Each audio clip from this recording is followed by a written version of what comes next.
Olá, seja bem-vindo a mais um vídeo aqui no nosso canal. Hoje a gente vai falar sobre um tema muito importante. Quem são os reais inimigos do seu patrimônio?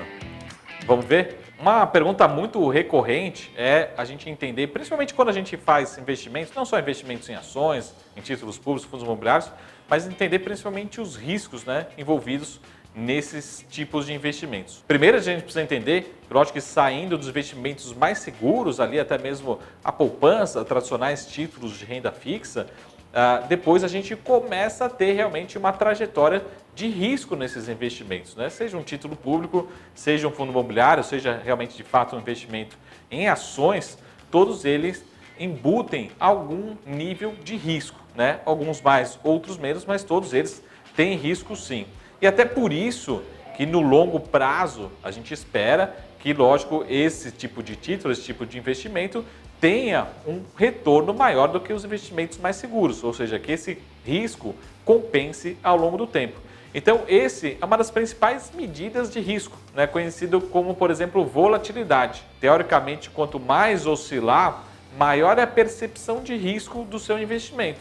Então, por isso que todo mundo sabe, todo mundo conhece que as ações têm muita volatilidade, tem muita oscilação, tem muito sobe e desce, dentro de uma semana, dentro de um mês. Tem mês que a bolsa está subindo 5%, no mês seguinte pode estar caindo 2%, 3%. Isso é relativamente comum. Por isso que essa percepção de risco nos investimentos em ações, isso que a gente chama de volatilidade. Ah, Marco, quer dizer que isso só acontece em ações? Não. Também nós vemos nos fundos imobiliários, também nos títulos públicos. Estou pegando aqui 3 exemplos bastante simples para a gente entender. Mas um dos principais riscos que a gente tem em investimentos também são a liquidez, ou seja, a facilidade ou dificuldade de transformar isso em dinheiro. Por exemplo, título público é muito fácil, fundo imobiliário também é muito fácil, os principais deles e as ações. Mas todas as ações são fáceis, todos os fundos imobiliários não, tá? Então esse é o principal ponto. Mas é diferentemente de investir num imóvel, por exemplo. Quando a gente compra uma casa, por exemplo, para nós vendermos ou até isso realmente transformar em dinheiro, o risco da liquidez é muito grande, muito maior. Por exemplo, no imóvel de fato, a gente comprar uma casa, um apartamento, do que comprar uma cota, um pedacinho de um fundo imobiliário. Então, esses são os riscos também do nosso investimento. E a gente tem outros riscos também bastante comuns, por exemplo, os riscos macroeconômicos. Alguns investimentos eles podem ser protegidos da inflação ou acompanhar os rendimentos, pelo menos da inflação.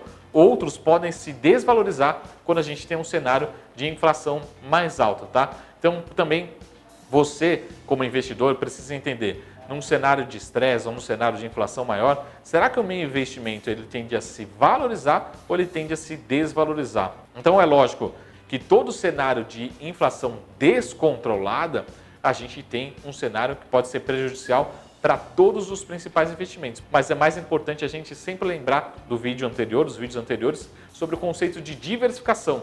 Aí que entra, por exemplo, Marco, por que investir em ações e ao mesmo tempo ter uma posição dolarizada ou alguma ação no exterior ou simplesmente um fundo cambial? Para fazer essa proteção na sua carteira, essa diversificação no seu portfólio, tá bom? Então, cenários, por exemplo, de inflação mais alta, a gente pode ter, por exemplo, juros mais altos, mas a gente pode ter, por exemplo, se um cenário que a nossa economia esteja se desacelerando por aqui, a gente pode estar num cenário que a nossa moeda, nosso câmbio está subindo, ou seja, o dólar está subindo. Então, a sua parcela dolarizada pode se valorizar, enquanto a sua parcela na bolsa, as suas ações podem se desvalorizar, cair, perder valor. Por isso da diversificação.